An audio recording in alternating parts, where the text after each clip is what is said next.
Hello guys, sa video na to ituturo ko sa inyo kung paano tayo gumawa ng Louis Vuitton na sling bag. Tara na!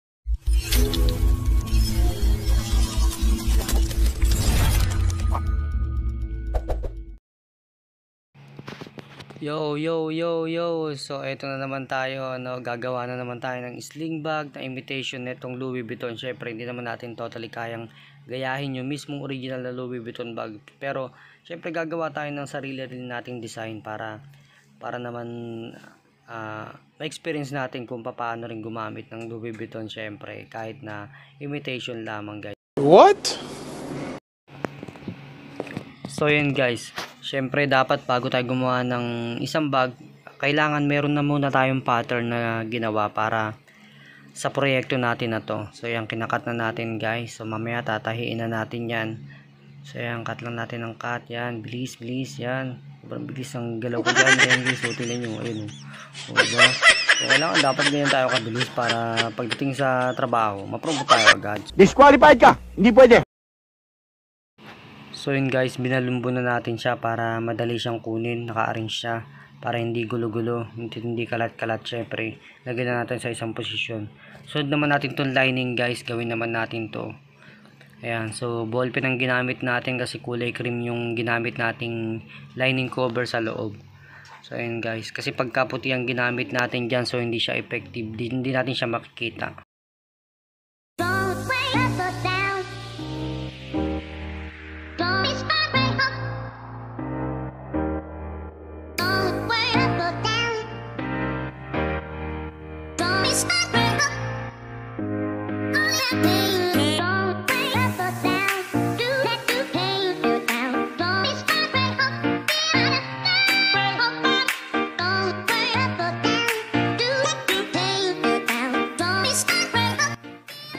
So yun guys, ito simulan natin tahiin to guys. So wala nang paligoy-ligoy pa, syempre. Sabayan na rin natin ng sound trip habang nananahi tayo. Let's go!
So guys nga pala guys, pag magtatahi kayo pala ng mga ganitong leather, dapat lagi kayong gumagamit ng langis guys para hindi masyadong magaspang at hindi masira yung tela na gagamitin natin. So yun lang naman guys. So tuloy ulit tayo, sound trip ulit tayo, let's go.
So yun guys, ayan, ginugupitan natin para hindi tayo mahirapan magbalot dito. So ayan, babinding na natin siya. Ayan o. So, minano-mano ko lang to guys para hindi tayo mahirapan na magpalit pa ng sinulid dun sa mismong DIY natin or sa mismong webbing machine natin guys. So ayan, so madali lang naman siya kasi isang piraso lang din naman siya guys. So ayan o, balot lang natin ng balot, yan. Pagkatapos nitong balutan guys, lilinisan na to guys. So ayan, pakita natin sa inyo yung proseso kung paano natin lilinisan itong bag na to guys. Para dun sa quality control at kine-check natin kung meron siyang mga reject dun sa mga parts ng mga operation na ginawa natin. So guys, ipaparemind ko lang pala sa about this sa atin. So wala tayong intention na gayahin o siraan yung Louis Vuitton. So gumawa lang tayo ng ganito para syempre makagawa rin tayo ng imitation ng ganitong bag. So marami namang gumagawa dito sa online, sa mga social media account. So marami silang ginagawa rin ng mga ganyang mga bag. Hindi lang nila pinopost din yung iba. So ako kasi gumawa lang ako nito para may content lang din tayo guys. Yun lang din naman yung purpose ko. Sige.